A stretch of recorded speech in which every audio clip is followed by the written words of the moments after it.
আমি সুমিতা ব্যানার্জি, কলকাতার বাসিন্দা। বহুদিন ধরেই ইচ্ছে ছিল একটু কৈলাস যাবার। 2019 সালে আমি থমাস কুকের মাধ্যমে চেষ্টা করেছিলাম যাবার, কিন্তু দুর্ভাগ্যবশত আমি সেটা 3 দিন আগে আমাকে জানানো হলো যে এটা ক্যান্সেল হয়ে গেছে, কারণ চায়না তখন পারমিশন দিচ্ছিল না। তো মনে তো খুবই দুঃখ ছিল, সমস্ত জিনিস গোছানো, তারপরে যদি শোনা যায় যাওয়া যাবে না। তো যাই হোক, তারপর এখন 4-5 বছর আর কোনো যোগাযোগই ছিল না কোথাও যাচ্ছে বলে।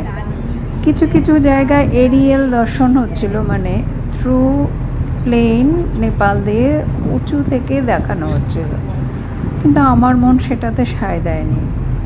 দূর থেকে দেখবো, কিছু ছুঁতে পারবো না, সেটা কেমন। তো যাই হোক,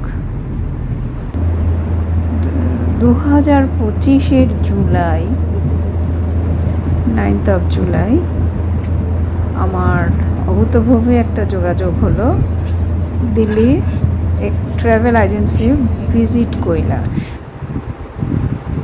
জানতে পারলাম তারা এবার চেষ্টা করছে নিয়ে যাওয়ার গ্রুপ ওয়াইজ। তো আমি যথারীতি তাদের হাতে নাম লেখালাম আর কি, কিছু টাকা বুকিং করে। তো তখন একদিন বলল যে আপনি ডেট চয়েস করুন, আর একটা ফরম্যাট পাঠাচ্ছি, আপনি সেটা ফিল আপ করে পাঠান। তো আমি ফিল আপ করে ডকুমেন্টস দিয়ে পসিবল যে ডেট আমার পছন্দ আমি সেই হিসেবে জানালাম। এটা ছিল 6 জুলাই, ফুল মুন ডে বলে আমি চয়েস করেছিলাম। তো কিন্তু যখন এই প্রক্রিয়াগুলো শুরু হলো তখন দেখলাম যে কিছু কিছু গ্রুপের ডেট চলে আসছে, কিন্তু তখনও তারা পারমিট পায়নি। তারও আমি তো যোগাযোগ চালিয়ে যাচ্ছিলাম, কারণ আমারও মনে হচ্ছিল বোধহয় এবারও আর হয়ে উঠবে না। তো যথারীতি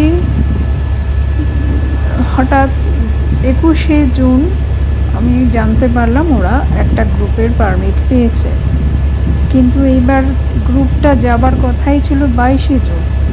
বললো যে তাদেরকে আমরা পাঠিয়ে দিচ্ছি, এবং যথারীতি আমরা এবার পারমিট যখন পেয়ে গেছে, এবার ইয়েটাও পেয়ে যাবে, ভিসাটাও পেয়ে যাবে, পাসপোর্টটা লাগবে, আমরা জমা দিয়ে দেবো, এবং ওরা পৌঁছতে আমার লোক গিয়ে ভিসা নিয়ে ওদের হাতে হ্যান্ড ওভার করে দেবে নেপালগঞ্জে।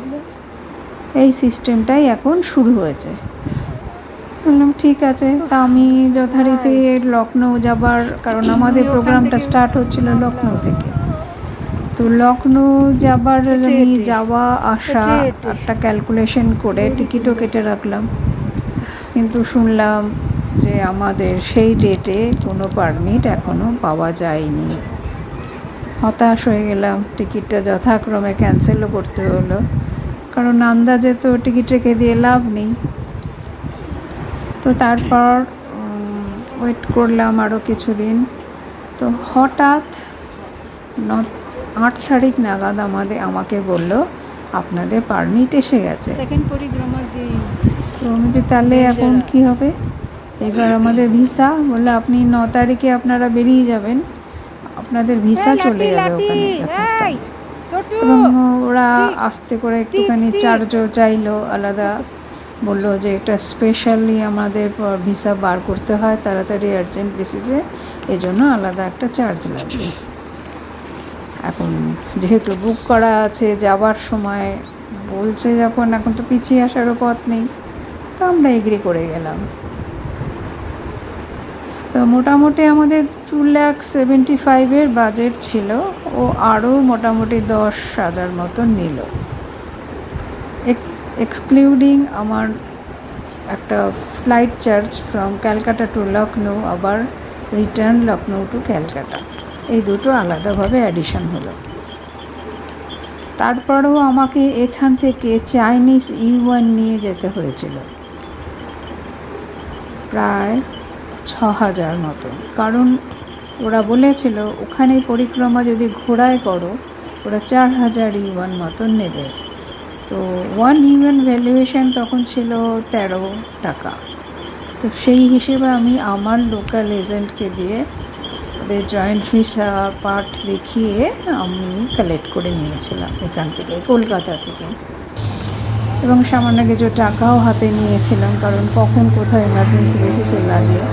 ওরা বলল নেপালে যদি এক্সটেন্ড করতে হয়, মানে থাকতে হয় কোনো কারণে, তাহলে ওখানে 100 টাকার নোট চলবে, অন্য কোনো নোট চলবে না। তখন তড়িঘড়ি আমি এদিক ওদিক করে যতটা পারলাম কালেকশন করেই নিলাম, হাতে কার্ডগুলোও নিলাম। তো এইবার শুরু হলো যাত্রা। 8 তারিখের মধ্যে আমি মোটামুটি আমার গুছিয়ে নিলাম, বুঝতেই পারছিলাম না যে কত কম করে জিনিস নেওয়া যেতে পারে। তো যতটা হোক একটা সুটকেস আর একটা ব্যাগের মধ্যে আমি সমস্ত জিনিস ভরে নিলাম। এবার ক্যালকাটা এয়ারপোর্ট টু পরের দিন ভোরবেলা ক্যালকাটা এয়ারপোর্ট থেকে লখনৌ গিয়ে পৌঁছে গেলাম। এবং ওরা ওখান থেকে আমাদের ফোন নাম্বার দিল ড্রাইভারের গাড়ির।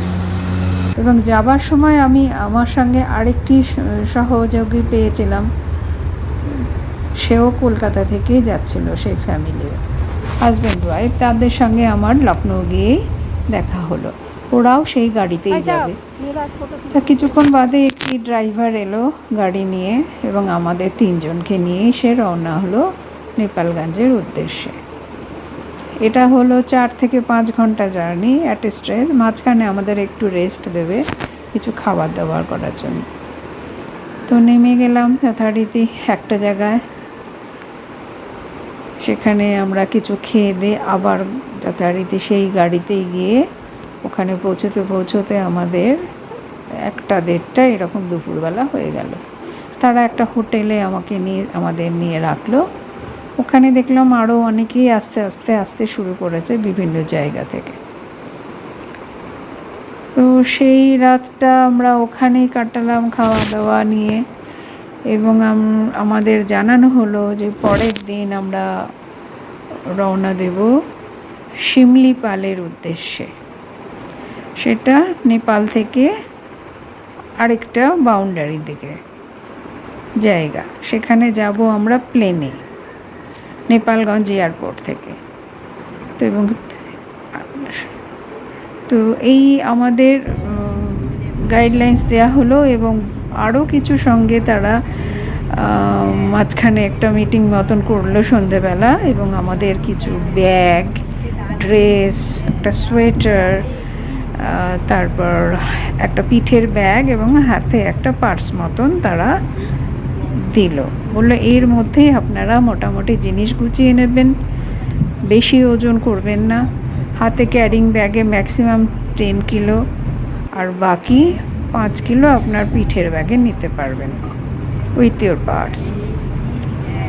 তো ব্যাপারটা খুবই চিন্তাদায়ক যে অত দিন ধরে ওখানে কীভাবে এই ড্রেসে নিয়ে আমরা চলতে পারবো, সেই প্ল্যানটাও করে নিতে হলো ওরই মধ্যে শর্ট টাইমে। করে যথারীতি আমরা গুছিয়ে নিলাম। আর সুটকেসগুলো আমাদের ওই হোটেলেই একটা রুমে সবাইকে রেখে দিতে বললো। এইভাবে আমরা বেরিয়ে গেলাম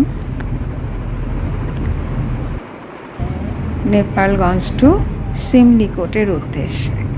ওখান থেকে গাড়ি করে আমাদের এয়ারপোর্টে পৌঁছে দিল।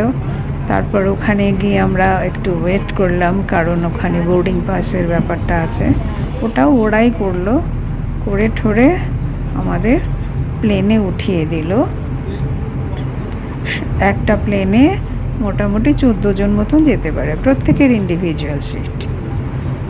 তো চোখে মুখে একটা উৎসাহ নিয়ে একটু অজানা জিনিস দেখতে যাব সেই উদ্দেশ্যে একটু ভয় হচ্ছিল। তো যাই হোক, সবার মধ্যে মিলেই আমরা সেই ভয়টাকে শেয়ার করে রওনা দিলাম শিমলিপালের উদ্দেশ্যে।